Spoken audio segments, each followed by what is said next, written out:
नमस्कार आदाब। बहराइच से खालिद हुसैन की रिपोर्ट फ्रेंड्स समय न्यूज के लिए। बारिश के लिए नवाबगंज के मरकजी ईदगाह में पढ़ी गई विशेष नमाज। लोगों ने रो रो कर बारिश के लिए मांगी दुआएं। आज सुबह 7 बजे से लेकर 8 बजे तक पहले बारिश के लिए विशेष नमाज इस्तिस्का पढ़ी गई। उसके बाद 1 घंटा तक लोगों ने रो रो कर बारिश के लिए दुआएं मांगी। मौलाना जैनुल आबिदीन कासमी ने नमाज अदा कराई।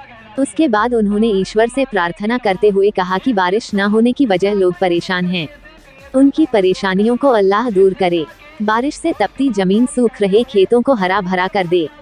उन्होंने कहा कि ये बारिश जो रुकी हुई है हमारे अमाल का नतीजा है। हमारे अमाल बदल जाएं, इसके लिए अल्लाह से हम दुआ करें। अल्लाह से हम अपनी जरूरत को पूरा करने के लिए उसकी प्रार्थना करें। बड़ी संख्या में लोगों ने इस विशेष नमाज में भाग लिया और बारिश के लिए दुआएं मांगी।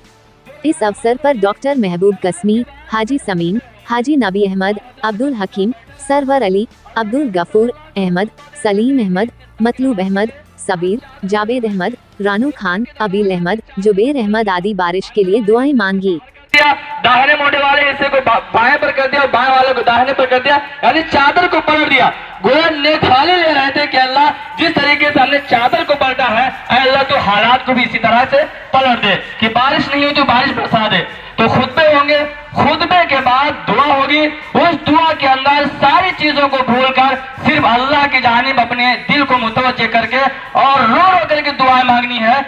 जब बंदा रोकर दुआ मांगता है तो अल्लाह ताला को तरस आता है, रहम आता है और अल्लाह ताला ऐसी दुआओं को रद्द नहीं करते हैं। इसलिए हमें रो रो करके कोशिश ये करें कि हर बंदे की आंख से आंसू जरूर गिरे, और नहीं गिर सकता है तो अपनी शक्ल ऐसी बनाए जैसे हम रो रहे हो।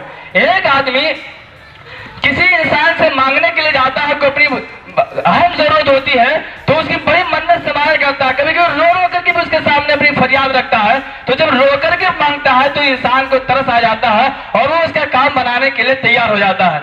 तो जब एक इंसान दूसरे इंसान से कुछ चीज मांगता है और रो करके मांगता है तो एक इंसान को रहम आ जाता है। अल्लाह तो बहुत बड़ा रहीम है, बहुत बड़ा करीम है, बहुत बड़ा रहम वाला है। हम उससे रो करके मांगेंगे तो यकीनन उसको तरस आएगा और फिर अपनी रहमत के दरवाजे खोलेगा।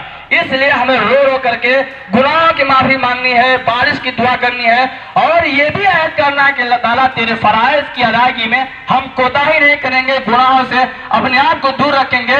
गुनाह हमारी दुआओं के कबूल होने में भी एक आड़ और एक रुकावट बन जाते हैं। इसलिए गुनाहों से अपने आप को दूर रखना है, अल्लाह को हमें याद करना है और अल्लाह को हर हाल में याद रखना है, चाहे वो गमी हो, खुशी हो, नेमत हो, राहत हो, हर हाल में हमारी शान जो कुरान और हदीस की रोशनी में मिलती है कि मोमिन की शान होनी चाहिए कि अल्लाह को हमेशा याद रखे, तो हमें याद रखना है।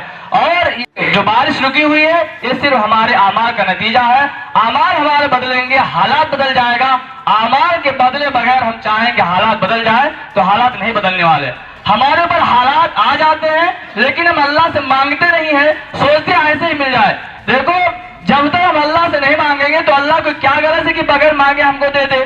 तो अल्लाह भी चाहते हैं कि बंदा हमसे मांगे और मांगने ही के बहाने हमारी तरफ मुतवज्जो हो। तो हमको अल्लाह की जानिब मुतवज्जो होना है, अपने आप को अल्लाह की जानिब रुजू करना है और उससे मांगना, खूब मांगना है।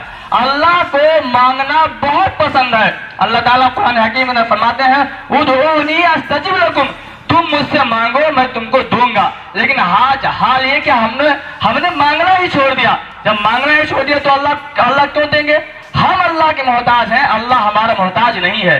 तो जो मोहताज होता है वो मांगता है, जो मोहताज ही नहीं उसको क्या जरूरत है देने की। लेकिन फिर भी अल्लाह बहुत रहीम है, बहुत करीम है, बगैर मांगे ही बहुत कुछ दे देता है। तो जब अल्लाह बगैर मांगे बहुत कुछ दे देता है तो क्या हम मांगेंगे तो नहीं देगा? यकीन देगा। इसी उम्मीद के साथ हमें नमाज पढ़नी है, दुआ करनी है और यहाँ से जाने के बाद भी इस्तिग़फ़ार की कसरत करनी है।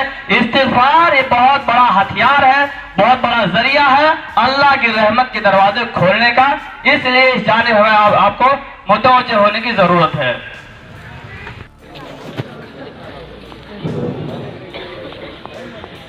आगे